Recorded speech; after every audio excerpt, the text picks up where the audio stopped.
L'UE dit oui à la machine de censure d'Internet et à la loi sur le droit d'auteur auxiliaire. Le 12 septembre 2018 a été une journée noire pour la liberté d'Internet. Malgré une bataille intense de lobbying, le Parlement européen a décidé d'introduire des filtres de téléchargement pour les plateformes en ligne et un droit d'auteur auxiliaire pour les éditeurs de presse. Les projets légèrement modifiés de l'homme politique de l'UE, Axel Voss, ont obtenu la majorité nécessaire à Strasbourg. Qu'est-ce que cela signifie pour les médias libres et la liberté d'Internet? Ci-dessous, CLA-TV résume les événements. Restez à l'écoute. Une nouvelle réforme de l'UE consiste à moderniser la législation sur le droit d'auteur sur Internet et ce qui semble donner plus de droits et une rémunération sur Internet pour les artistes, les éditeurs de médias et les auteurs de toutes sortes, se révèle être la prochaine étape en direction d'un contrôle total d'Internet. Premièrement, ce qui se cache derrière la réforme par l'UE du droit d'auteur et des termes tels que filtre de téléchargement et droit d'auteur auxiliaire. Les revenus de diffusion et de publicité des plus grands éditeurs médiatiques comme Axel Springer, ARD, Bertelsmann Co. sont en baisse depuis des années.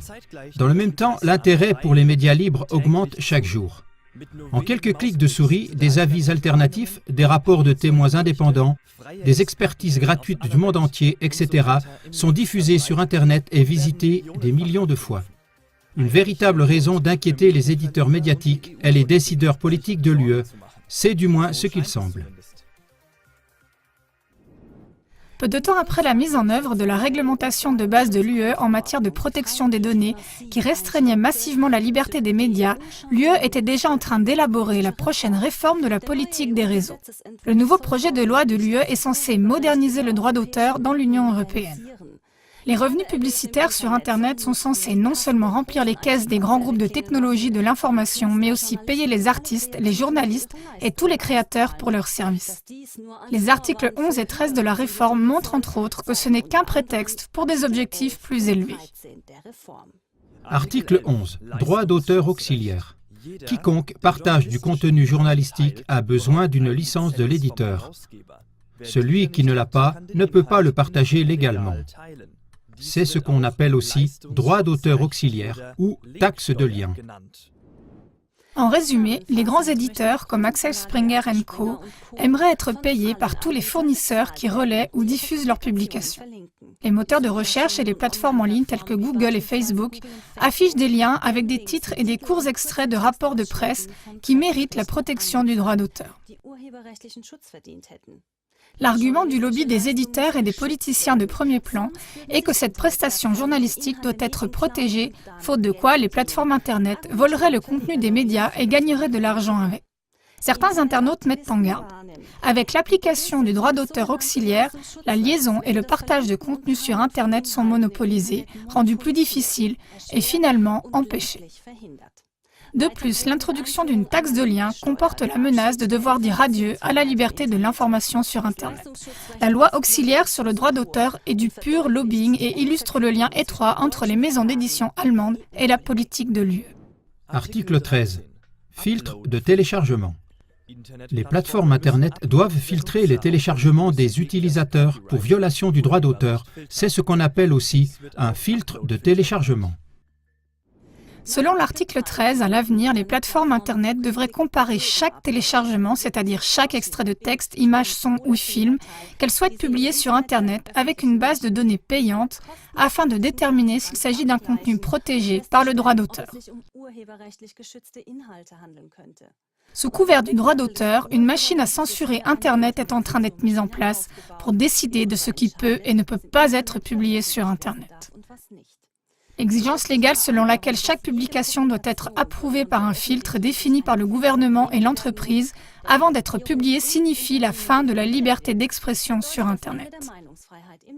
Les plateformes en ligne qui n'ont pas les moyens d'accéder à la base de données payantes et qui ne souhaitent pas que tous les contenus de leurs utilisateurs soient examinés par un tiers fournisseur sont disqualifiés d'avance. Un système Content ID, identification du contenu, comparable à YouTube, montre actuellement vers quoi mènent de tels filtres de téléchargement. Sur YouTube, les contenus critiques du système sont largement censurés en raison de prétendues violations des droits d'auteur et ont déjà été supprimés de ce qu'on appelle Internet libre. De plus, le taux d'erreur technique de ces algorithmes automatiques est élevé et le système peut facilement faire l'objet d'abus. Les utilisateurs dont le contenu a été par méchanceté ou erreur déclaré par un autre utilisateur comme étant protégé par le droit d'auteur devraient intenter une action en justice pour pouvoir utiliser à nouveau leur propre contenu. Deuxièmement, voici ce qui a été décidé jusqu'à présent au Parlement européen. Le 20 juin 2018, la commission juridique de l'UE a voté oui en faveur de la réforme du droit d'auteur et des filtres de téléchargement et droit d'auteur associés pour les éditeurs de presse. La réforme a été approuvée par un vote au Parlement européen. La décision de la Commission des affaires juridiques de l'UE a été suivie d'une vague d'indignation parmi les internautes et diverses organisations. Ils ont demandé que les députés européens soient contactés et que la réforme soit rejetée. Même les enfants des députés européens ont été interpellés. Une pétition en ligne contre cette machine de censure de l'UE a rapidement atteint plus de 700 000 signatures. Le 5 juillet 2018, la décision du Parlement de l'UE a provisoirement ralenti la réforme, mais ne l'a pas arrêtée. La majorité des députés ont estimé qu'il était nécessaire d'améliorer la réforme de l'UE en raison de la résistance massive de la population. Le 12 septembre 2018, les projets légèrement modifiés de la réforme ont néanmoins obtenu la majorité requise au Parlement de l'UE. Le droit d'auteur auxiliaire pour les éditeurs exclut les liens purs accompagnés de mots individuels. Il faudra voir ce que cette formulation peu claire voudra dire dans la pratique. Le thème « filtre de téléchargement » prévoit des exceptions pour les micro-entreprises et les petites entreprises. Malgré une légère atténuation, cette décision est la prochaine étape en direction du contrôle total d'Internet. L'homme politique de l'UE, Axel Voss, qui a joué un rôle majeur dans l'élaboration des propositions de réforme, accuse les opposants à la réforme du droit d'auteur de diffuser des fausses nouvelles et de passer sous silence la situation.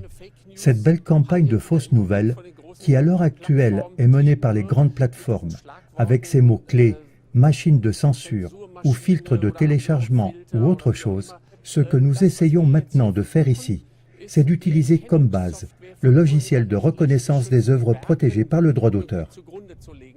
Pour expliquer, le terme « logiciel de reconnaissance » est une description triviale des filtres de téléchargement, comme si une bombe nucléaire était appelée un réacteur à utilisation unique. Troisièmement, c'est ainsi que la censure sur Internet est mise en œuvre aujourd'hui. Une parabole bien connue dit « Si vous jetez une grenouille dans de l'eau trop chaude, elle saute immédiatement. Si une grenouille est placée dans un récipient d'eau tiède, elle y reste, même si l'eau est chauffée très lentement, jusqu'au point d'ébullition et donc jusqu'à sa mort. » Les frais de licence Internet progressifs, les réglementations de protection des données, les filtres de téléchargement, les droits d'auteurs auxiliaires, etc., poussent lentement la chaleur dans la chaudière de l'UE vers le point d'ébullition pour chaque informateur indépendant. Enfin, un blocage évident des sites web critiques pour le système par les agences gouvernementales ne semble plus nécessaire. Parce qu'avec des conditions, des réglementations et des dépenses de plus en plus inacceptables sur Internet, des voies de dévoilement se taisent progressivement et apparemment d'elles-mêmes. Reste à savoir quelles étapes intermédiaires sont prévues jusqu'à la machine de censure totale d'Internet par l'UE, qui touchera alors également les petites entreprises ainsi que les utilisateurs privés ou non commerciaux. Restez actifs. Les peuples s'éveillent et ne sont plus prêts à mettre en œuvre dans une confiance honnête les règles éditées par les politiciens qui donnent de manière insidieuse le coup mortel à la liberté d'information et d'expression. Conclusion. La solidarité évidente de la politique de l'UE et des entreprises médiatiques contre la liberté d'information sur Internet exige une solidarité indéniable de la population et des médias libres pour la liberté d'information. C'est pourquoi, gardez un œil sur ce que font vos politiciens et vos manias médiatiques. Nous le faisons aussi. CLA TV, votre numéro 1 du reportage non censuré. Libre et indépendant. Frei, unabhängig, unzensiert.